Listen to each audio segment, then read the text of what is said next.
Bihar board class 9 का exam बहुत जल्द होने वाला है और ऐसे में क्लास 9 के विज्ञान के सभी चैप्टर से अति महत्वपूर्ण प्रश्नों का संकलन मैं लेकर आ गया हूं जो आपके एग्जाम के पॉइंट ऑफ व्यू से काफ़ी इंपॉर्टेंट होने वाले हैं। अगर आप इन सभी क्वेश्चंस को कर लेते हैं तो आपके एग्जाम में काफ़ी अच्छा आप स्कोर कर पाएंगे। तो चलिए वीडियो को स्टार्ट करते हैं।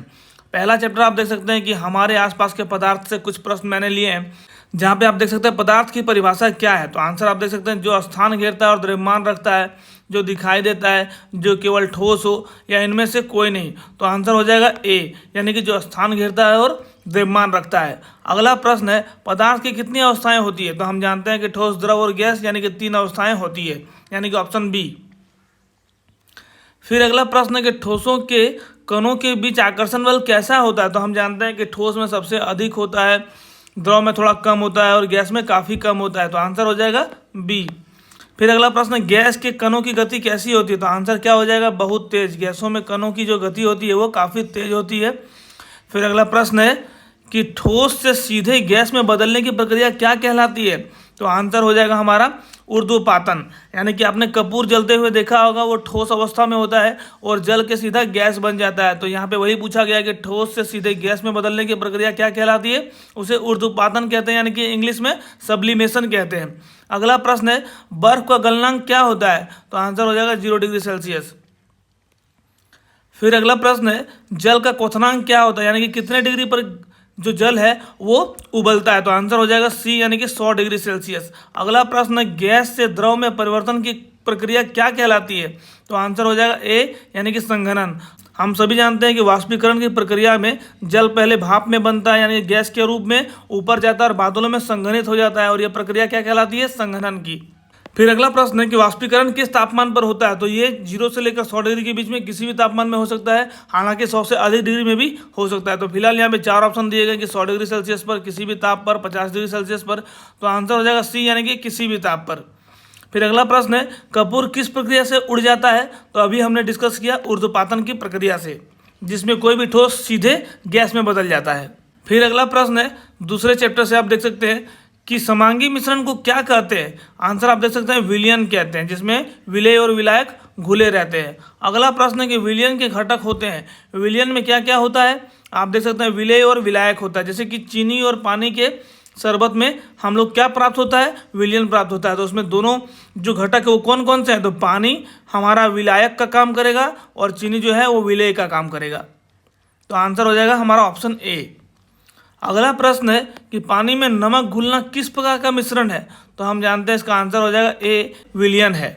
फिर अगला है कोलाइड में कौन सा प्रभाव देखा जाता है। तो आंसर हो जाएगा टिंडल प्रभाव देखा जा सकता है, जिसमें कण हमारे चमकते हुए नजर आते हैं।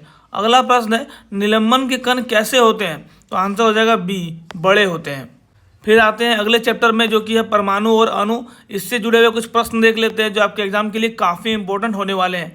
पहला प्रश्न है कि परमाणु का सिद्धांत किसने दिया। आंसर हो जाएगा जॉन डाल्टन ने।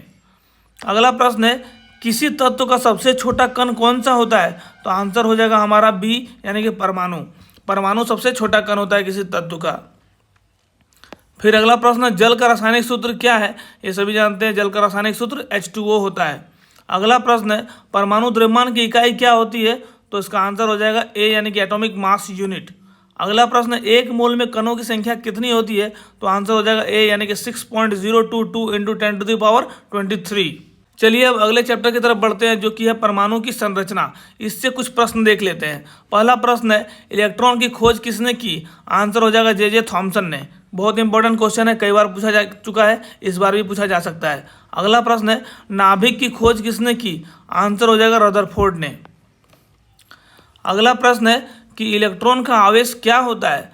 तो आंसर आप जानते हैं कि इसका जो आवेश है वो ऋणात्मक होता है, प्रोटॉन का धनात्मक होता है, और न्यूट्रॉन में कोई आवेश नहीं होता है। न्यूट्रॉन का आवेश क्या होता है। तो इसमें कि आप देख सकते हैं तटस्थ रहता है, यानी कि न्यूट्रल रहता है, इसमें कोई भी आवेश नहीं होता है। फिर अगला प्रश्न है परमाणु का केंद्र क्या कहलाता है। तो आंसर हो जाएगा नाभिक। इसे क्या कहते हैं, नाभिक कहते हैं, जहाँ पे प्रोटॉन और न्यूट्रॉन रहते हैं। और आप डीएनए तथा आरएनए का फुल फॉर्म हमें कमेंट में बताना कि क्या होता है। अब आते हैं अगला चैप्टर की तरफ जो कि है उत्तक। इससे जुड़े कुछ प्रश्न देख लेते हैं। पौधों की वृद्धि के लिए जिम्मेदार उत्तक कौन सा होता है। तो आंसर हो जाएगा ए, यानी कि मेरिस्टेम। अगला प्रश्न है जल का परिवहन कौन करता है। तो आंसर हो जाएगा ए, जाइलम।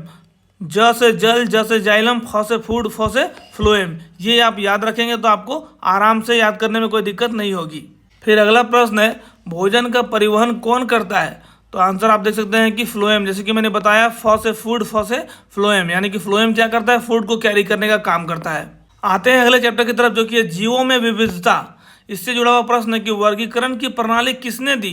तो आंसर आप देख सकते हैं लिनियस ने ये प्रणाली दी। अगला प्रश्न है बैक्टीरिया किस जगत में आते हैं? तो आंसर हो जाएगा मोनेरा जगत में, मोनेरा ग्रुप में। चलिए हम आते हैं चैप्टर 8 की तरफ जो कि गति है। तो इससे जुड़े हुए कुछ प्रश्न देख लेते हैं। पहला प्रश्न है गति की एसआई इकाई क्या होती है?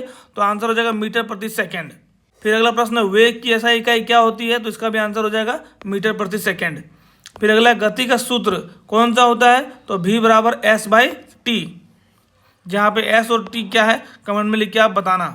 आते हैं अगले चैप्टर की तरफ जिसका पहला प्रश्न है कि न्यूटन का पहला नियम किससे संबंधित है? तो आंसर हो जाएगा जड़त्व से संबंधित है। और जड़त्व क्या होता है ये आप हमें कमेंट में लिख के बताना।